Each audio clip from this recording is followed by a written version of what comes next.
कुर्सी की पेटी बांध लो, दोबारा वजारतें पाने के लिए उड़ान भरनी है। ठहरो, पहले मैं एक सेल्फी बना लूं, क्या पता कल कोई हो ना हो। हुकूमती बेंच से आवाज आई, चलो अब असेंबली टूट गई, अब अपने अपने काम पर लगते हैं। कैम अली शाह बोले, अब ऐसा नहीं चलेगा, लोग अब सियाने हो गए हैं।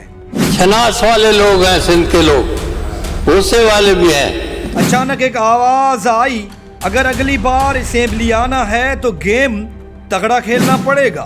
एमक्यूएम वाले ये कहकर चिल्ला उठे कि हमारा सारा वक्त तो हुकूमत के साथ गुजर गया, अब क्या खेल खेलेंगे।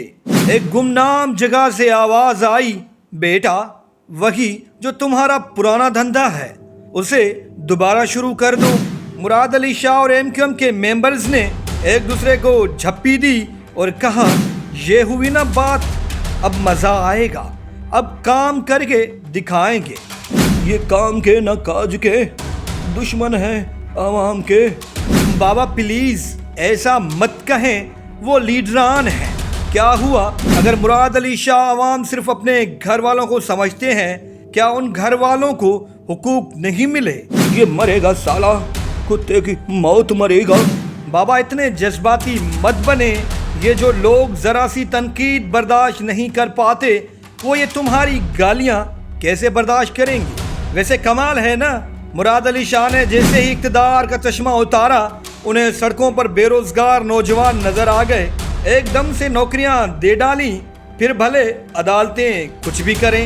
ये हरामखोर अदालतें भी कभी अपने फैसले पर अमल करवा पाई हैं जो अब करवाएंगी। अरे बाबा, अरे यार इसे ले जाओ यहाँ से, ये मरवाएगा, इतना सच सेहत के लिए अच्छा नहीं होता। क्या तुम्हें याद नहीं कि जब हुकूमत सिंध ने स्कूल की एक बेंच 35,000 में बनवाई थी, तब भी यही अदालत थी जिसने कहा था कि ये कमाल का काम है, इसे जारी रखो। पीपल्स पार्टी को सिंध याद आ गई, एमक्यूएम को शहर याद आ गया।